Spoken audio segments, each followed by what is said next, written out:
चलिए आज हम लोग क्लास 11th की केमिस्ट्री का एक इम्पॉर्टेंट चैप्टर है रिडॉक्स रिएक्शन, उसमें से फिर एक इम्पॉर्टेंट टॉपिक भी लिया हूँ।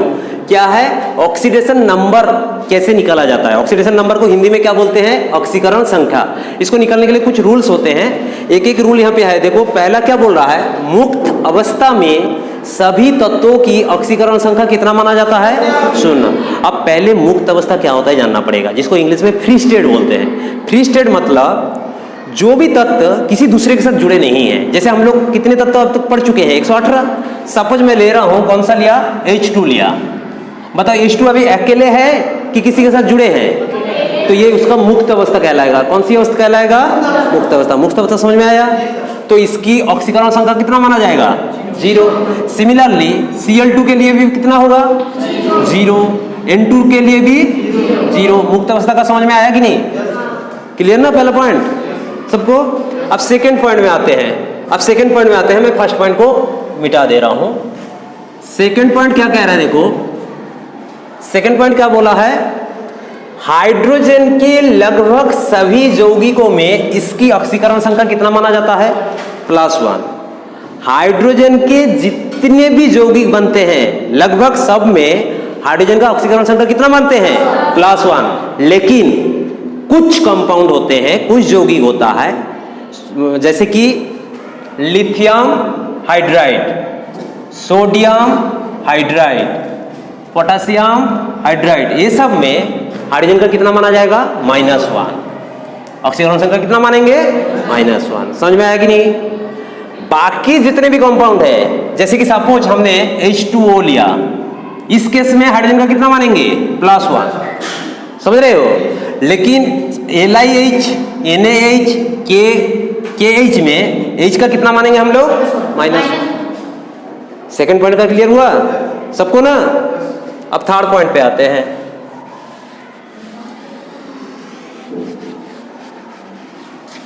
थर्ड पॉइंट क्या बोल रहा है? देखो ऑक्सीकरण के अधिकांश यौगिकों में इसकी ऑक्सीकरण संख्या -2 होता है। किसकी?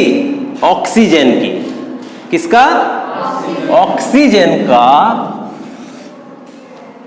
अधिकांश यौगिक में ऑक्सीजन की ऑक्सीकरण संख्या कितना मानते हैं? -2। जैसे कि सपोज देखो मैं CO2 ही लिया, यहां पे ऑक्सीजन का यौगिक है कि नहीं C के साथ, तो यहां पे ऑक्सीजन की ऑक्सीकरण संख्या कितना मानेंगे हम लोग? -2। जल में भी H2O में भी ऑक्सीजन का कितना मानेंगे? -2। लेकिन एक कंपाउंड जो है जैसे कि OF2,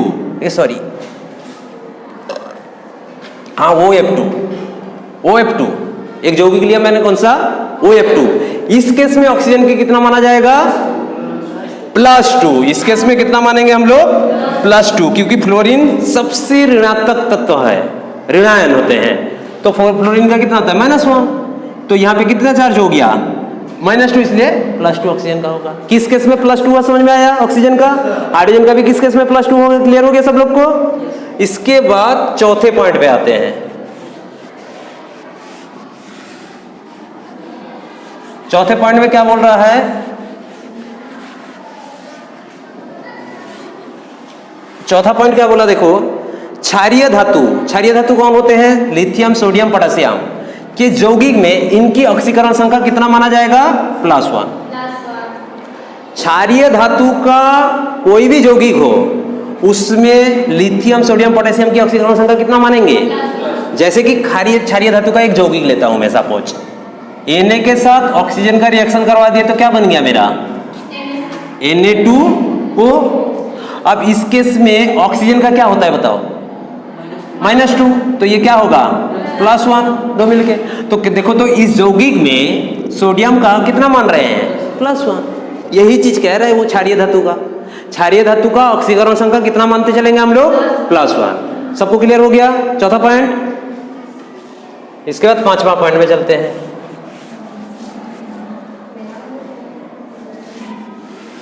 पांचवा पॉइंट क्या बोला है? क्षारीय मृदा धातु। क्षारीय मृदा धातु में कौन कौन आते हैं? बेरिलियम, मैग्नीशियम, कैल्शियम, स्टोरियम, ये सब आते हैं, ठीक ना?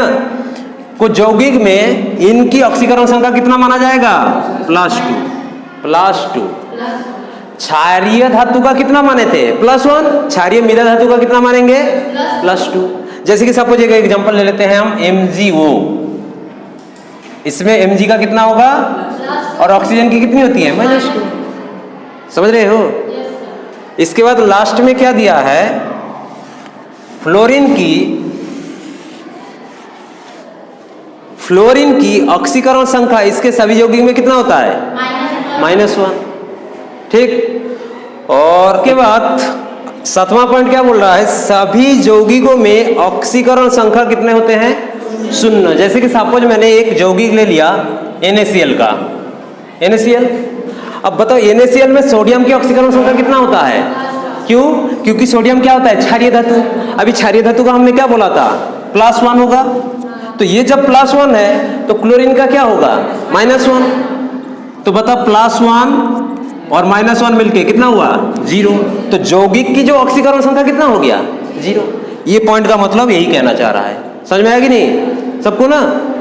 दे इसके बाद जो नियम है 8वां क्या बोल रहा है? किसी आयन की ऑक्सीकरण संख्या उस पर स्थित आवेश के बराबर होता है। आयन बोल रहा है।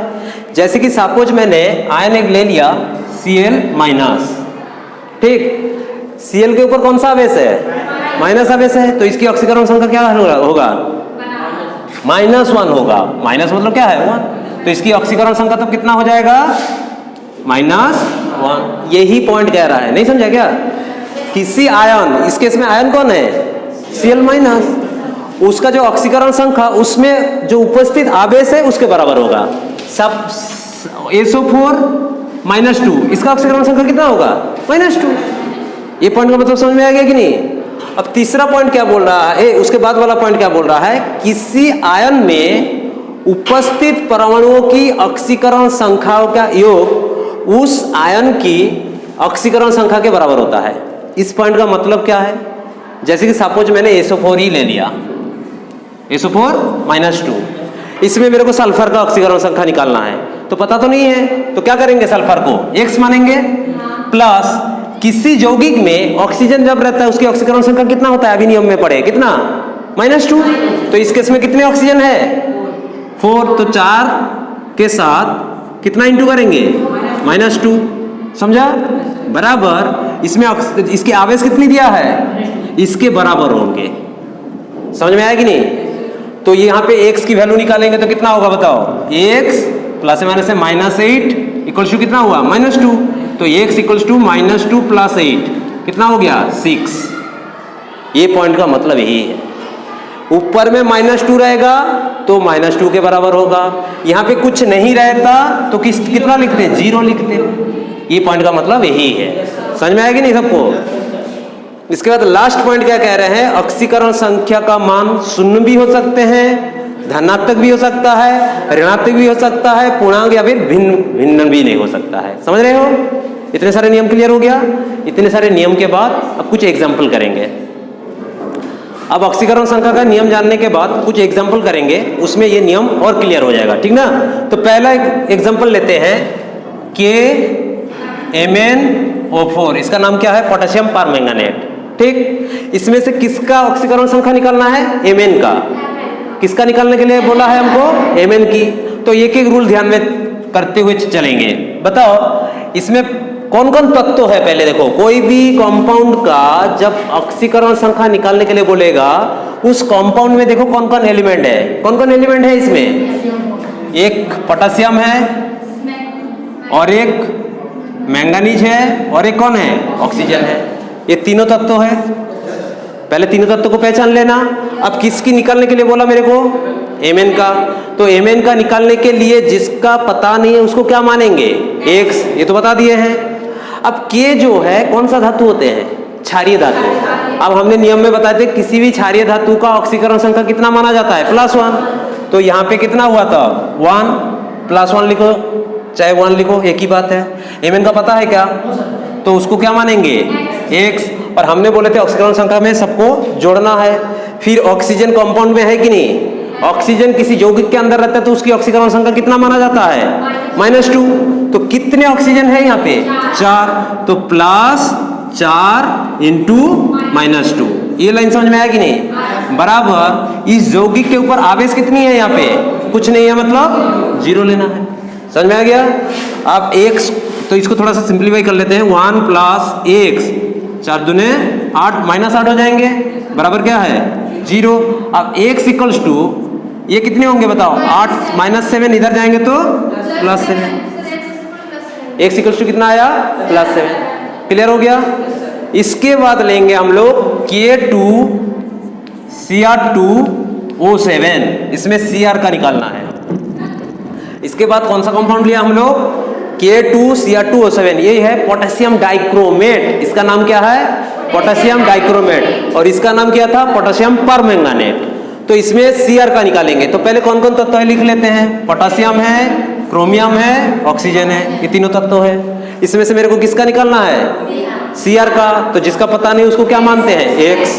अब यहाँ पे ध्यान से देखो, पोटेशियम कौन सी धातु होती है, क्षारीय धातु। तो क्षारीय धातु का ऑक्सीकरण संख्या कितना मानते हैं हम लोग नियम में, +1। कितने लोग हैं, 2। तो 2 × 1 प्लस x, कितने क्रोमियम है, तो 2 × x। समझ में आया? फिर प्लस किसी भी यौगिक के अंदर ऑक्सीजन की कितनी मानते हैं, -2। तो -2 लिखेंगे, हाँ बोलो, -2 × 7 इक्वल्स टू कितना मानेंगे, 0। ये लाइन समझ में आ गया कि नहीं? तो फिर ये कितने होंगे, 2 + 2x -14 इक्वल्स टू 0। फिर ये कितने हो जाएंगे, 2x इक्वल्स टू -14 से 2 घटाओगे तो 12 होगा, इधर जाएंगे तो +12, x इक्वल्स टू कितना होगा, 6। समझ में आया कि नहीं? इसके बाद और एक कंपाउंड लिया हूं, Na2H2O3, Na2H2O3 सोडियम थायोसल्फेट। ठीक, इसका सल्फर का निकालना है। किसका निकालना है इसमें, सल्फर। तो पहले तो तत्व पहचान लो कौन कौन है, सोडियम है, सल्फर है, ऑक्सीजन, ये तीनों तत्व है। इसमें से किसका निकालना है, सल्फर का। तो पहले देखो सोडियम कौन सा तत्व होते हैं, क्षारीय धातु। क्षारीय धातु की ऑक्सीकरण संख्या +1। तो कितने सोडियम है, 2। तो 2 × 1 प्लस सल्फर का निकालना है, तो x, कितने सल्फर है, 2। तो 2 × x प्लस किसी यौगिक के अंदर ऑक्सीजन की कितनी मानते हैं हम लोग, -2। तो 3 × -2 इक्वल्स टू कितना मानेंगे, 0। क्यों, क्योंकि इसके ऊपर कोई भी आवेश नहीं है। आप यहाँ पे 2 + 2x, ये कितने हो जाएंगे, -6 बराबर 0। तो 2x इक्वल्स टू 2 -6 से घटाओगे तो कितना होने वाले हैं, -4। इधर जाएंगे तो +4, x इक्वल्स टू कितना आएगा, 2। तो ऑक्सीकरण संख्या निकालने सबको समझ में आ गया।